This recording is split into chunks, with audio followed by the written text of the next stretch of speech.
The U of A president weighs in on campus safety and free speech. I don't think anybody's got this perfectly figured out. A road linking Nogales to Nevada, the latest on the I-11 corridor. The public input that we're having during this hearing stage is vital. College graduation and the story of one student athlete who excelled on and off the court. I hope to eventually be a surgeon. That's what I'd like to do. Hello and welcome to Arizona 360. I'm Lorraine Rivera. Thank you for joining us. The University of Arizona closed out another academic year with some unfinished business hanging over the break, mainly how the university will protect the right to free speech and address concerns raised about the presence of federal immigration agencies on campus. U of A President Bobby Robbins sat down with us to discuss these issues. First, a recap of how we got here. This is supposed to be a safe space for students. This debate traces back to March 19th. A now viral video shows when a few students interrupted two Border Patrol agents speaking to a criminal justice club. The agents cut their visit short, and campus police eventually cited 3 students for disrupting the presentation. Several more protests followed, along with accusations that charging the students violated their free speech and demands that the university ban Border Patrol from campus. What are the plans to bring those? By late April, the U of A hosted a campus conversation to hear from all sides about how to move forward. Chants from the crowd and impassioned statements. It feels difficult to move forward. Characterized the event, which ended with a promise from administrators to not lose sight of the issue over summer break. And so I will promise that by the end of the summer, everyone in leadership on this campus will go through diversity and inclusiveness training. This week, we sat down with President Bobby Robbins at Old Main to learn more about what those next steps look like. I know there were some folks who wanted to hear directly from you, and in some cases you did speak, but what was the reason for you not being on the stage? Well, we debated that, and I brought a lot of advisors into the process as we prepared to do this. I was counseled that this probably would not be a good thing to do right now. My initial idea was that I would do a one-person, just stand up there and take questions. And I think I would have gotten the kind of questions that I got that I didn't answer, except for the one that accused me of colluding with Art, or whatever his name is, the Union Border Patrol guy. So I have never met this man. I find the comments despicable, and I felt, I didn't have much choice. The microphone was shoved in my face, and so I felt I just needed to set the record straight on that. That is not true. I've never met this man. Liar. Because when I stood up and answered, I got shouted down, liar, liar, liar. So I don't think there was anything that I could have said that day that would have helped the situation. And I think we debated whether we even have a panel or how we would go about this. And so after long discussions, we thought this would be the best way, that we would get individuals who were experts, who dealt with these type of issues routinely, to have a conversation about how could we start the healing. When it was mainly, I was told the best thing for me to do is listen. And I've done a lot of listening and a lot of learning, and so if I had it to do over, I think, I'd probably just stand up there myself and try to answer the questions the best I could. University of Arizona Police initially made the decision to cite the students. Were you at all involved in any of the conversations surrounding that decision? No. Okay. I was informed after there was a warrant for their arrest. Now that you've had some time to look back, do you agree or disagree, or are you leaving that to the experts? Well, I'm leaving it to the experts. I think that because, of course, I have my opinion about whether it's a disruption or not, and then what's the proper way to handle it. And my opinion which I'm a little reticent to give because I'm sort of the final arbiter of a lot of these things. But I think there was a disruption, but you know, the way that I would hope that it happens in the future is exactly how I laid out. You know, de-escalate the situation, try to resolve it, and if not, make the decision to refer the students through the dean of students, which I think that was going on during this process. So to be clear, you want to reserve your personal opinion of the students' behavior, but did the students violate any sort of code of conduct that day? Well, that's what's being determined now. You know, obviously there was a, it went through the legal system, and the district attorney's office looked at the data and said they were going to refer it back to the university, to the dean of students, and that's where it is now.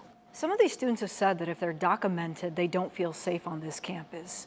When they see law enforcement, Border Patrol to be specifically on this campus, they don't feel safe. Are their concerns valid? Are they warranted in that Yeah, feeling? I think so, because, you know, think about it. If you're a DACA student or you're undocumented and you're here, you know, just the sight of certainly Border Patrol or ICE, and even regular police officers can trigger emotions and cause fear, and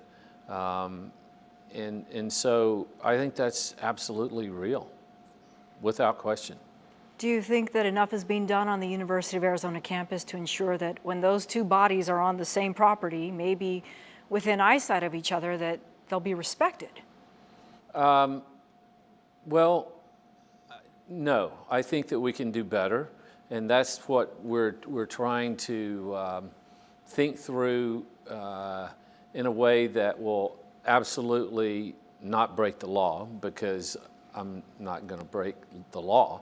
But I think there are things that we can do to make sure, because I've been talking to many of my peer AAU presidents and others about how they deal with it on their campuses. And I don't think anybody's got this perfectly figured out. Robbins says he did get advice from the president of the University of Texas at El Paso, located along the border. She told him the university communicates often with law enforcement in the city about how those agencies can visit campus and minimize any potential trauma it may inflict on DACA students or other marginalized groups. Robbins also explained the purpose of his meeting with Border Patrol days after the March 19th incident. Would you say then you opened a conversation, a dialogue with the Border Patrol here in Tucson? Well, I just went over and said, hey, look, I'm the president of the university. I need to come back to you, and we need to sit down and start talking about our relationship. So I haven't been back and haven't followed up, but we've got to do that. I mean, this is what I've learned subsequently, particularly from UTEP. This is a constant dialogue that's going on between the university and local authorities and national authorities. So it wasn't necessarily directly in response to what took place on the 19th? Oh yeah, it was directly in response. Was there an apology or any attempt to say, how do we fix what just took place? No, I said, look, I want to understand, I understand you were invited, and I get all that, but this has caused a big problem. And if you weren't aware, I'm here to tell you that this is a major issue, and we're going to have to sit down and work out a way how we coexist.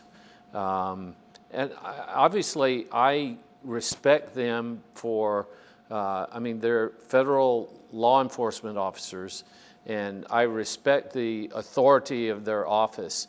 And I actually talked to the two officers who were there, just to kind of, I wasn't interviewing them to get all the facts, because that's the experts.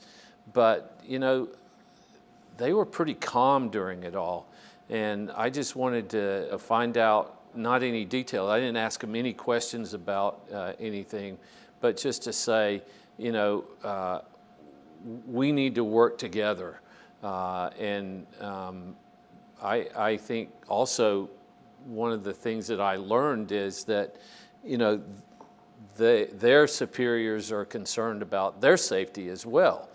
Even though they're authoritarian and they have guns, occasionally they could be harmed. So we want the campus to be safe for everyone. There are people who are on both sides of this issue. Civil rights groups, we have state lawmakers who are saying we expect law and order. Where are you in sort of marshaling who says what and how you make your decisions moving forward? Because alumni, donors, there are a lot of people who could be considered stakeholders in this conversation. Yeah, and I've heard from many of them, but I think that I'm trying to always do what's in the best interest of the university with the first and most important guiding principle of making sure the campus is safe. As the U of A tries to move forward, one option it's weighing is whether to create a system to track all outside guests invited to speak on campus. No easy feat for a public university with dozens of colleges and clubs and tens of thousands of students, faculty, and staff. There are going to be people who come on the campus that just want to walk around and walk their dog or go for a run or go to the Union and buy some yogurt or whatever they want to do. But if you're an invited speaker who's coming in to teach our students or to share knowledge with our community, then I think that's doable.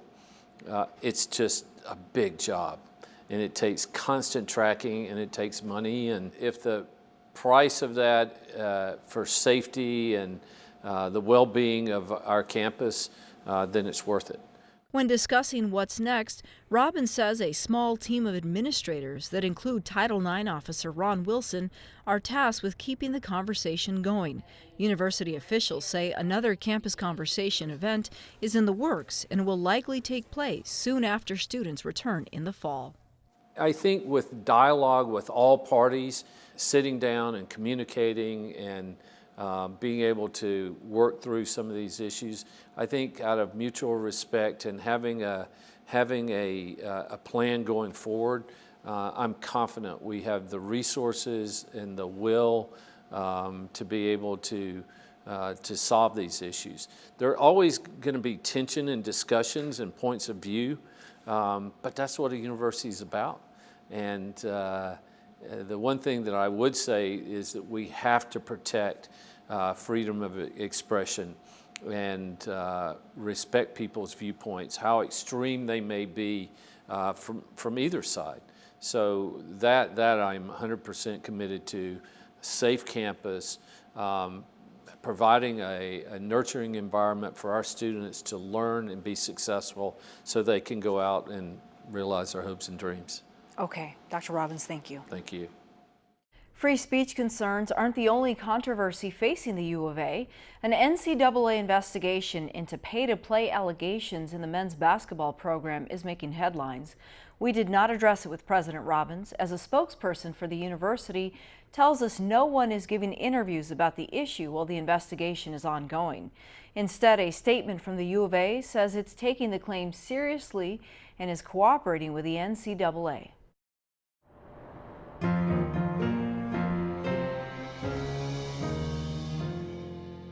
For years now, there's been talk about building an interstate that would help commercial traffic travel up and down Arizona from Nogales to Nevada. Now the public has something to see. The Arizona Department of Transportation released an environmental impact statement about the route it's recommending for a new corridor spanning 280 miles from Nogales to Wickenburg. ADOT hosted public hearings this past week to get input. We heard from some attendees at an event in Tucson. And an unimpeded route. I'm interested to hear what people have to say for and against. I created a petition 6 years ago that has garnered over 1,500 signatures opposing I-11 in the Yarra Valley. All the opposition is being ignored. They're required to take our comments, but they're not required to follow them. Roads have such a farther impact than just their footprint. There's been studies about 3 miles on each direction about all the impacts that they cause. So there's direct impacts in these protected areas. And that's our biggest concern, is that all these areas, all the work that many people have been doing over the last decades to preserve lands and to keep healthy wildlife populations is just going to be destroyed. That's a big problem. And there's a high chance that a number of other groups which are opposing this route, who are here today, will get into litigation, extended litigation on this project. Right, you know, because they did the projections out of what's called the Canamex corridor. We volunteer at the national park, and I already tell people, you know, they want to go hiking. Most of the people tonight are opposed. I don't think I've had anyone who's been in favor of the project this evening. Maybe one or two that were just kind of getting information. I'm a member of a couple of car clubs, and we do a lot of cruising, so we're always evaluating the roads. It's a safety thing in my mind, and I'm glad that we're looking at a large section, not just a little short 30-mile fix. This is 280 miles worth of planning. ADOT is accepting feedback on the plan online through July 8th. Details are available on our website. As for some of the concerns raised so far, we discussed that with ADOT's I-11 study manager, Jay Van Echo. Our conversation picks up with the plan's projected costs. We have several options, and they are anywhere between $3.5 and $7 billion. Now, recognize this is a 280-mile corridor of an interstate. It will not be built all at once. It will be built in implementable pieces. So there will never be a $7 billion project. It will be kind of built in small pieces as the monies become available through local governments. Has the money been allocated yet? As of right now, absolutely no money has been allocated for this, not at the local level, not at the state level, nor at the federal level. Our State Transportation Board, who I work for, Arizona Department of Transportation, identified this very early monies to do this draft Tier 1 environmental impact statement. But after that, there are no monies for future environmental studies or planning studies at this time. Saguaro National Park, Arizona Game and Fish have all expressed concerns about wildlife and the environment. What sorts of things might ADOT be doing right now to minimize that impact? Again, a good question. The National Park Service and Arizona Game and Fish are both cooperating agencies with us, so they are working day in and day out on this project with Federal Highway Administration and the Arizona Department of Transportation. They have big concerns, as we do too, in terms of noise, air quality, habitat connectivity. Those of us who have visited Saguaro National Park, and I got married over there some 40 years ago, want to make sure the experience for the park visitor continues. At the Arizona Department of Transportation, we realize that a corridor has consequences, but what we are looking at the opportunities and constraints and to best meet the needs and work with the Park Service and Arizona Game and Fish so that we can coexist with the park, coexist with the habitat and the connectivity and their traveling patterns. We have heard so far people say, why not expand existing roadways like I-10? Is that something that you are considering as well? I-10 is an I-19, and expanding the existing facilities is always an option. In the draft environmental impact statement that we are having public hearings this week, has widening the existing facilities as an option. There are environmental consequences to that also. Continuing to widen I-10 through Tucson has impacts to historic districts, historic neighborhoods, parks like the Ori Park, the Santa Cruz River Park. So there are different environmental constraints that you would have in an urban area versus the environmental constraints we have with a route in Avra Valley on the other side of the Tucson Mountains. There are property owners in Avra Valley and in Buckeye who are worried about their existing homes. At this point, any of those properties threatened? Now, I want to assure everybody now that our corridor is not looking at identifying or taking any private properties or businesses. At this very early Draft 1, Tier 1 study, we are looking at a 2,000-foot wide corridor. That's approximately a half a mile wide. We at the DOT, Department of Transportation, we don't build a half-mile wide freeway. It's normally between 300 and 400 feet. So that 2,000-foot corridor while scary when you look at a map, it's just to identify a 2,000-foot study area that we can come back in a Tier 2 analysis, a Tier 2 environmental study, and get more quantitative in our environmental and technical analysis. And then we can look at the individual properties, businesses, land ownership, and see where a 200, 300, or 400-foot corridor might fit within that 2,000 foot to lessen the impacts on private development. I know there's no projected timeline of when this would actually come to fruition. Projects like this one can certainly change the landscape, and ADOT is working very closely with communities to hear their concerns. How much, though, does the agency really listen to those concerns when they make their final decision? Oh my gosh, a lot. The public input that we're having during this hearing stage is vital. It's part of the process. The 1969 National Environmental Policy Act, of which we're following, was set up for this very reason. We are in a very early stage. It's called a draft environmental impact statement. We put this out to the public, to the local governments like Pima County, City of Tucson, Town of Marana. We also go to our tribal partners, the Tohono O'odham Nation, the Santa Vera District of the Teal Nation. And we ask for comment. That is the purpose of why we're here. And every single comment will be addressed in the final environmental impact statement.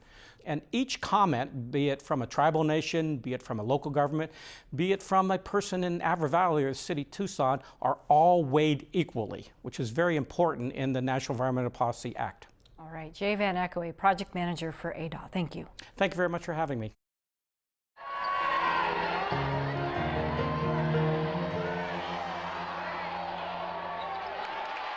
This week, the University of Arizona will graduate 6,700 students. Among them are 112 student athletes. Arizona Athletics says the average grade point average among athletes at the U of A is 3.08. Today, we introduce you to Lindsay Malika, a women's basketball player who's applying to medical school. Lindsay Malika has been at the U of A for 4 years, and she's made the most out of every minute.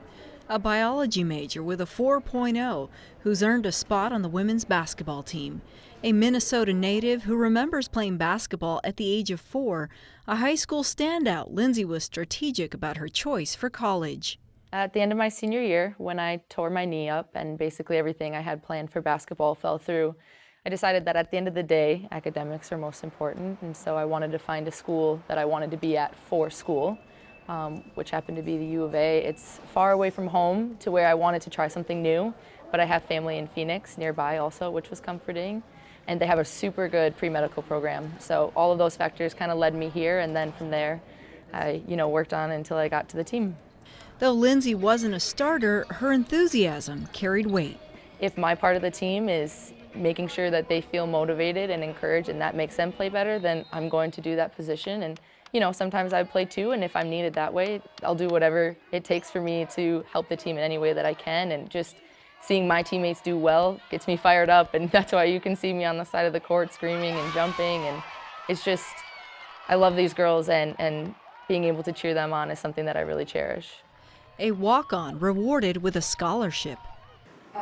This says, you embody all the things this program strives to be. You have earned your full scholarship.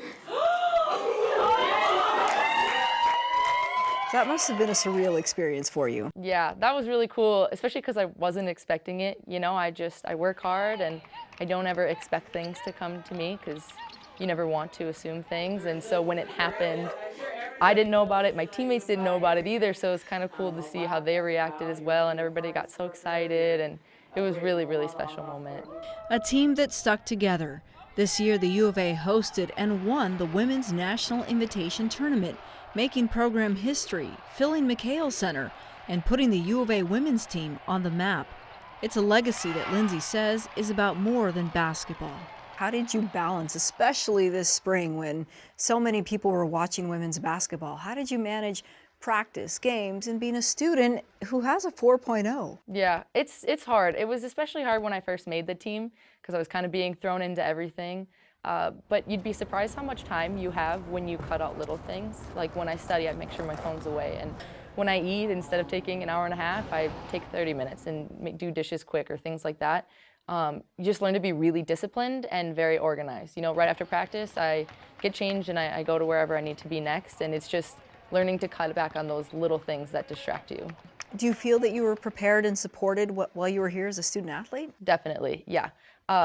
Everybody that's been around me has been so supportive. I mean, we have CATS Academics, which is super helpful. I know that if I ever need a tutor or anything like that, that they have all of those opportunities for me. And plus, Coach really puts an emphasis on academics, and so I know that she understands when we have tests and things like that, and she's very understanding and supportive of all of those things. And Lindsay says Coach Adia Barnes holds the players accountable on and off the court. She definitely has high expectations for us, and she wants us to be the best people we can be. So that's why she stresses school and community service and self-care and all those things, because she wants us to be well-rounded, healthy women who are intelligent. And, you know, we even have meetings where we talk about how do you present yourself and, you know, the culture of the team and the branding of the team. And that's just helping us all grow into really well-respected adults. And that means making a difference, something Lindsay intends to do. A foundation set as a student athlete at the U of A. So I'm currently applying to medical school. It's about a year-long process. I hope to eventually be a surgeon. That's what I'd like to do, though I don't want to be too close-minded. Everybody says once you get to medical school, you kind of find what your niche is, and so, but that's kind of where I'm going, and because I think the body is so fascinating. I fell in love with it when I took anatomy in high school.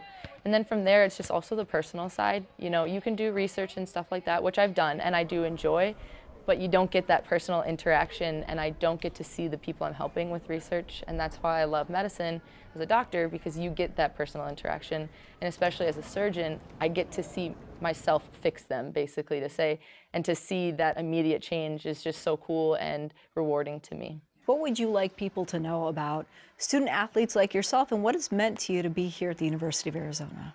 I think a lot of people don't realize how special student athletes are in other aspects of their life. Yes, they're all amazing athletes, and that is really cool, but they're also doing other amazing things with internships and academics, and just they really are well-rounded people, and they're all kind, and a lot of us are super approachable, and I just think that a lot of people don't recognize that. They see us as just athletes who play a sport and, you know, we're the jocks, but there's really some special people here, and I just hope that people begin to realize who we are as a whole. That's all for now. Thanks for joining us. Visit us on social media and let us know what you think. We'll see you next week.